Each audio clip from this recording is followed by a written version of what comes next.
Welcome into our NESN studios on all the digital and social channels. We're going through this second period with the Bruins now down 3-1 to the Florida Panthers. Guys, nothing to take away from the Florida Panthers. Obviously, very talented team doing their thing. But some of these wounds self-inflicted by the Boston Bruins. Sloppy plays, not getting the puck out, et cetera, that have led to some of these goals. Oh, absolutely. Details. You know, they're down 3-1 because of themselves, really. You know, and just not making the right reads, not making the right plays, losing sticks, losing checks, losing their composure. Too many men. Too many men on the ice. Yep. You know, just the stuff that it's very difficult to recover from. You know, you're still hopeful. You still, you know, they're going to have some looks. They're going to get some opportunities in the third period. Can they get themselves back into this hockey game? But the penalties, and then you don't get the puck out in the final seconds of a one-goal game in Game 2 where you're up 1-0 in the series, and it bites them, and it hurts because it shouldn't happen. And it was veteran players that didn't get the job done. You said, sorry to cut you off. You said if you at least ice it, fine, but you eat some time off the clock. Absolutely. Know the situation, know what's going on up there, right? And before the game, we talked about the Bruins' sixth defense, and we talked about, you know, Lindholm and McAvoy having to pick it up.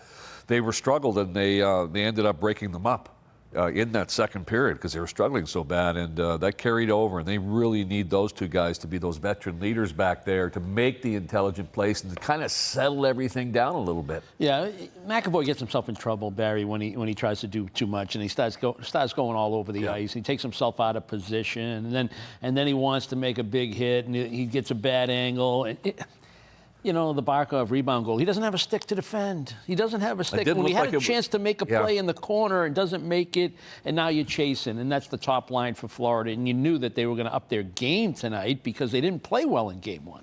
So 3 unanswered goals for the Florida Panthers. The first one by Stephen Lawrence. Jeremy Swayman stopping everything he can see. It's difficult to see a tip when, you know, the guy making it is blocking it right in front of you as well. What do you think of that? You know, the mistake, if you want to call it the mistake, you know, Swayman handles the puck behind the net, and Wotherspoon's going to the forehand side of, you know, Jeremy Swayman handling the puck as a left-handed goaltender. They're going to slide it that way. But there were two Florida Panthers flooding that zone. And Forward thought the play was to him on the backhand, and that's why he vacates the front of the net. So communication problem, bad read by the goalie, bad read by the defense. Don't go too early because you got to protect the front of the net. That's where the breakdown was. Yeah, it's all self-inflicted wounds. It's a situation where you're doing all the damage to yourself. You were playing a good game. You killed off some really important penalties, and you were into the hockey game. But those key mistakes late in the second period really put you behind the 8-ball. You briefly mentioned the Alexander Barkov goal that Charlie McAvoy not having his stick failed clear there as well, right? Yeah, there were multiple plays to be made.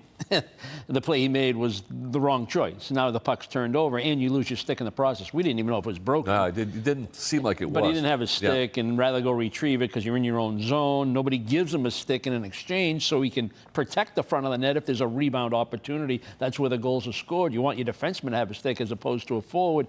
You know, just little things like that. These are details, Sophia, that Boston was, and we asked Razor about it after the first period. Were they good enough in their details? They weren't good enough in their details in period 2. That's why they're chasing the score. Other than a chance by Charlie Coyle on the power play, would you say they didn't really get enough looks? Was it okay? Well, how would you rate the power play for the Boston Bruins?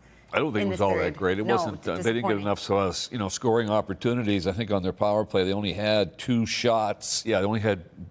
Bobrovsky only had to make 2 saves. Yeah. On 2 of the power plays, so they're not getting enough pressure, just missing the net. But again, that's on the offensive side. The problem for them and the self-inflicted wounds and problems that are committed are in their own end, and the undisciplined. Too many men on the ice. I got a comment about the power play, if I may. Yes. You know, there's a guy that plays the power play that's your game breaker. He's 88. He's David Pastrnak. And he's encouraged to stay on both power plays. You know, stay for a minute and a half. He needs to be more noticeable with the man advantage, if not 5-on-5, certainly on the power play. What about his decisions with passing the puck, or when he takes a shot? Is he lacking patience? Is he not waiting? You know, that often they get blocked. I mean, that's what happens in the game. Is there any of that element happening? Well, when you get the attention that David Pastrnak gets, you know, you got to get smart. You got to figure out a different way to attack, how to get open, how to play off certain things, whether delay coming late, whether it's flying the zone to open up plays underneath for your line mates and then double back, regroup. You know, he went into that running turn on the game winner in Game 7 against Toronto because he came back to the puck. Yeah. You know, dumped it off and got moving, you know. So you got to make some adjustments, and you got to think, especially if you're a targeted guy that they don't want to let you beat them, you got to make some adjustments on the fly. Barry, you mentioned the too many men, 5th in 9 games, in less than 9, because we've only played 2 games for the Boston Bruins. What is going on there? There's obviously a lack of communication between the coaching staff and the players not knowing who's up, because when they show the replay and they put the counts on, it's pretty obvious. It's not like right by the bench. It is way out there in the middle of the ice. All right. I was going to say, Break, you have anything to add, but I think Barry Well, we've touched on it before. It's just, you know, you lose a defenseman, McAvoy goes down the tunnel, he goes into the locker room, Carlo's in the box, and I don't know what the situation was in terms of the timing of the too many men, but you got guys that are playing in their stead because they're unavailable. You got a bunch of lefties on the right-hand side because those 2 guys were unavailable due to certain reasons, penalty box and in the locker room because he had blood on his jersey. So maybe there was some confusion as to what the pairs were because they had 3 defensemen on the ice. Right. Good point there.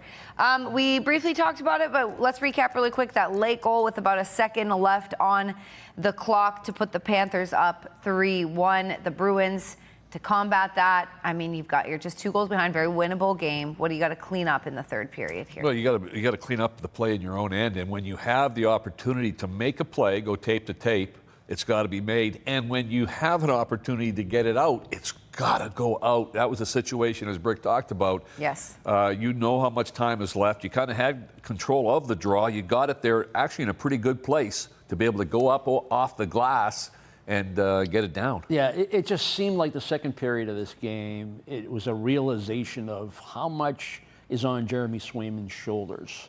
You know, and if your details aren't good and a good team capitalizes on bad mistakes, your goaltender can't bail you out 100% of the time, and that's part of the reason they're in the situation they're in. Still winnable game for the Boston Bruins. 20 minutes at least left to play if they tie it up. If not, 20 minutes left to play, but this is the game summary after 40 minutes. The shots, the Bruins not getting much on net in the 2nd period there. The shots 21-12 in favor of the Florida Panthers. 14-6 in the 2nd period. Well, there you go. 14-6, and faceoffs pretty even, but bright spot, I guess, you don't want to lean on this too much, but the penalty kill, 4 for 4, and Florida 0 for 4, and 0 for 7 through 2 games so far with the man advantage. It's going to be 3rd period action coming up on ESPN and ABC. We're going to be on NESN Plus post-game for all your analysis. We'll have replays, highlights, all that good stuff, and of course hear from the locker room and head coach Jim Montgomery. For now, enjoy the rest of the game, and we'll see you post-game.